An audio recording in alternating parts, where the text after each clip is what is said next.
life, there are 3 guarantees: death, taxes, and free handlers getting envenomated by their snakes.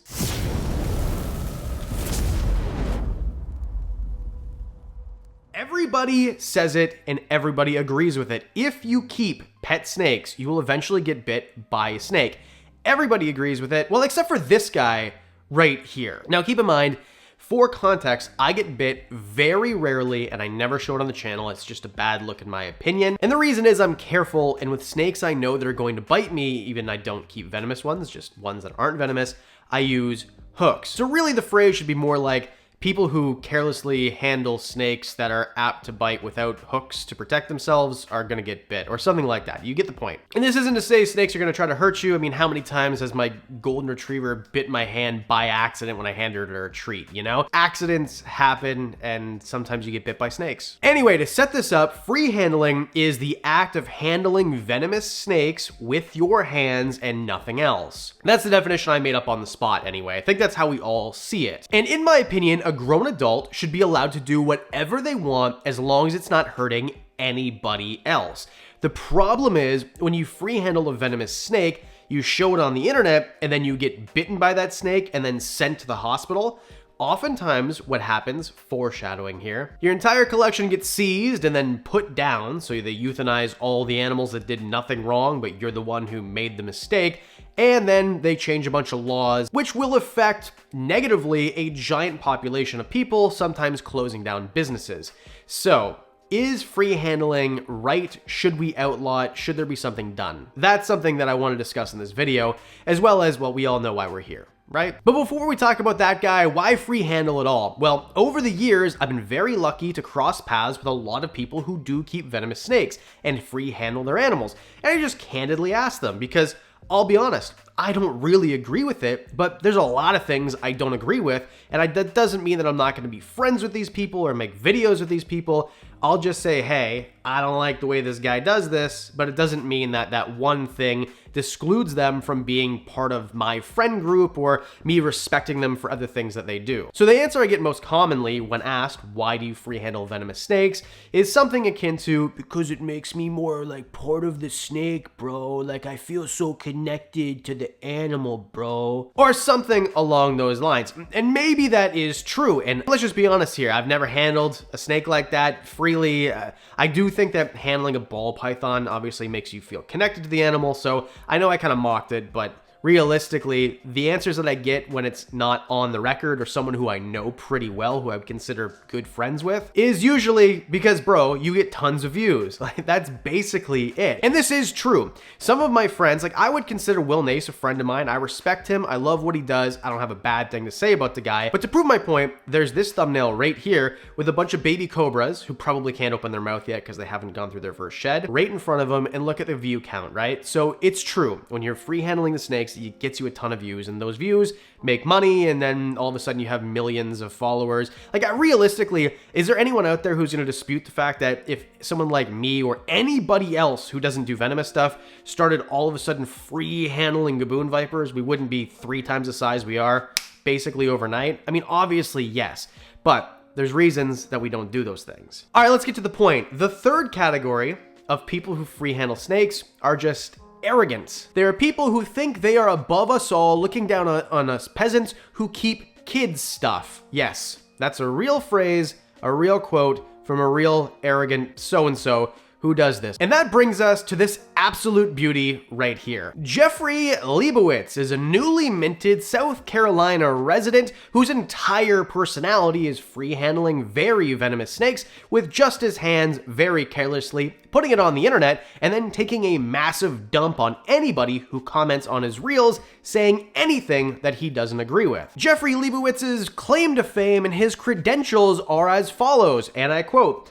"I've been handling venomous snakes for 40 years and I have never been bitten. I know what I'm talking about and you don't." End quote. Real thing he said over and over and over again. So where is Jeff today? He is at the McLeod Hospital in Florence, South Carolina on a ventilator and dialysis. Right now, I want to clarify very clearly, I do not wish death upon Jeffrey. I really do hope with all my heart that he recovers. And no matter what happens afterwards, I would hope that he recovers fully and then comes back with a "I told you so," like to himself publicly. But either way, I wish no ill. I really do hope that he has nothing but a speedy and perfect recovery and he's back to his normal self as soon as possible. Yes, he is a massive burden on the healthcare system and on the reptile community now, but that doesn't mean that we should wish death upon him. And all of you who did, you do you, you're an adult, but it is a little horrifying to me that people are openly on social media wishing death upon someone for making, which is a really dumb mistake, but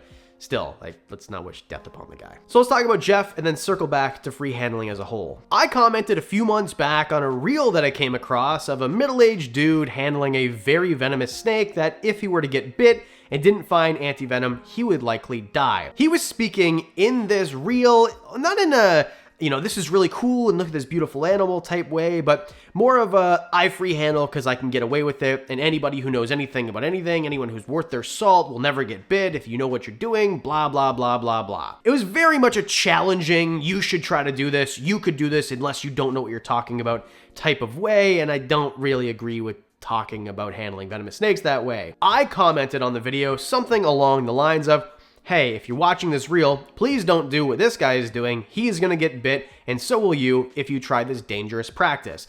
He replied almost immediately, telling me that I've seen your work, you're not qualified to make statements like this, you don't know what you're talking about, in a very derogatory way. Now, Jeffrey talking in a derogatory way, it shouldn't come as a surprise to anybody who's seen his Facebook post. However, just a week ago, he made a post saying, and I quote, well, sort of, I'll paraphrase here because I don't like to use this language in videos. Anti-venom is for cowards, but instead of the word coward, he used a word that starts with the letter P and ends with ussies. So anyway, that's just great foreshadowing from this ray of sunshine. Now, I don't think it is inherently your fault if someone else gets bit if they watch you handle snakes, and you should be allowed to free handle snakes on the internet if that's what you want to do. And the reason I don't think that it is incitement or you're responsible if someone else gets bit after seeing you do it is for the same reason that if you watch Jackass and try to blow yourself up but you don't survive, it doesn't give you license to sue Johnny Knoxville.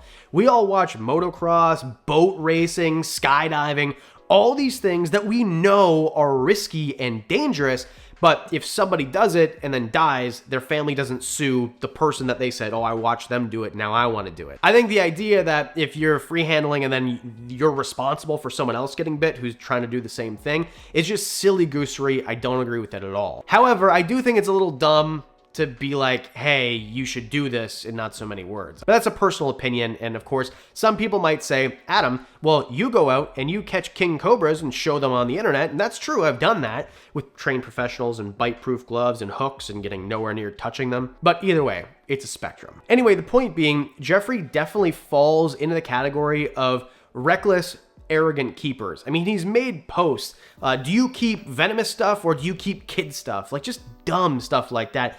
Being absolutely berating with language I would never show here. Well, I'll show basically the entire post blurred out because of the words that he's using. Talking about people who are below him, beneath him. He's an admin of a venomous group on Facebook, which, by the way, you are probably a loser if you're boasting about being ahead of people in a group on Facebook. But anyway, just using this type of language is bad for the hobby. It makes all of us look like idiots. We do have a stereotype where snake keepers, especially venomous snake keepers, are, well, obscure and maybe not the most upstanding citizens in the world, and maybe we shouldn't be posting this on the internet for people to confirm their bias. So getting to the main story here, I noticed that a few days ago, Jeffrey was posting for the first time his baby Inland Taipan. If you don't know what an Inland Taipan is, it's an elapid from Australia, the middle of Australia, usually where there's not a lot of people, and this is the most venomous land snake on Earth. This is a snake that if it bites you, surely you must die if you don't get anti-venom. And even if you do get anti-venom on time, you're gonna be in bad shape. The interesting thing is, Inland Taipans have never on record killed a human. I'm hoping that doesn't change. Anyway, Jeffrey is handling this Inland Taipan. It's a baby, it's very small. He's holding it by the middle of the body and claiming that, well, the thing you should know about Australian elapids is if you hold them by the body, you can manipulate them. And that way, look, he's trying to bite me, but he can't bite me. Ha, he can. And then the next day, after that reel, Jeffrey's on the internet, on Facebook, posting, does anybody have Taipan Venom. Taipan, he meant Taipan. Just a little mockery. That's just a little bit. And of course, keep in mind, he did say anti-venom is for so-and-sos, and then literally a week later asking for anti-venom because he needs it to survive. Outstanding. So Jeffrey, unfortunately, now is experiencing kidney failure, which makes sense because what the venom of an Inland Taipan does is destroys tissue. So it'll destroy your airways, it'll destroy muscle tissue. And when muscle tissue is destroyed, it has to excrete out of your body somehow, and that is going through the kidneys. Muscle tissue is obviously very rich in protein, as is the venom itself. So it starts to destroy your kidneys. Therefore, he's on a ventilator because it's destroyed his airways, and it's destroying his kidneys too. It doesn't help that he's on the back nine of his life. I don't know how old he is. I'm assuming 50 plus, just judging by the way that he looks. And then, of course, it was revealed, unfortunately, that Jeffrey had cancer, or at least he claimed to have cancer. Not saying he doesn't, just he's never talked about it. It just kind of came out after the fact. So his body is already not in the best shape to handle such a lethal dose of venom in the first place. And although he did get anti-venom, here lies the quandary of morals. There was a group who was asked for their Inland Taipan venom who refused it. Straight out said, I'm not giving it to him. This guy is a burden. He is a risk. And now we're going to risk our facility. If one of our employees gets bit, we can't give the anti-venom to them because we might need it. Which, this is where it lies. And I'm not going to get into a moral debate. I'll let you guys do that on your own. Leave it in the comments, but be respectful, please. The idea here is I'm not going to give it because maybe I'll need it, when realistically you know that anti-venom might save a life. So here's the blowback.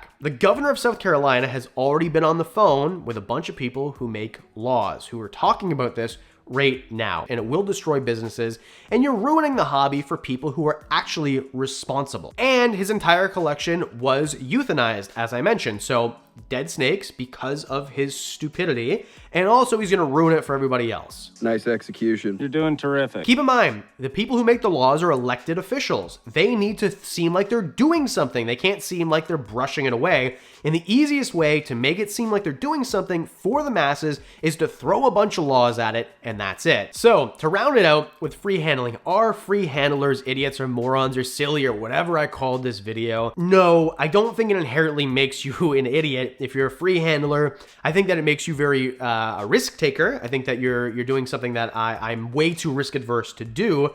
But with that said, how many people who free handle venomous snakes actually die in comparison to, say, in the 1970s of F1 racers, 2 a year would die, right? There are things that I don't think you're an idiot if you're doing something that is, has a high fatality rate. But I do think that there's idiotic ways to do things that are very risky. And I think that Jeff was definitely one of those people who did a risky thing in a really dumb way. So with that said, I really do wish Jeffrey Leibowitz the best care that he can get.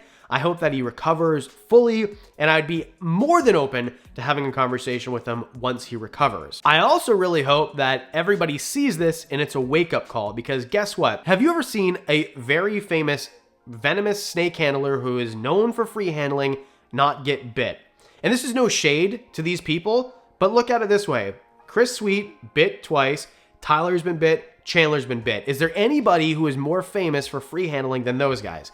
Probably not. So all of them have got bit. So what do you think is going to make you so special? All I'm saying is do whatever you want, but make sure you have the protocols in place. Make sure that if you do get bit, you have your own protocol available to you. Anyway, this is a divisive one. Let me know in the comment section below. Please be nice to each other. I want to say thank you guys so much for hitting like and subscribe. The Patreon supporters, you guys are freaking amazing. Discounts on merch, one-on-ones, all that and more for as little as $1 a month. And because I do videos twice a week, that means I'll see you on Monday.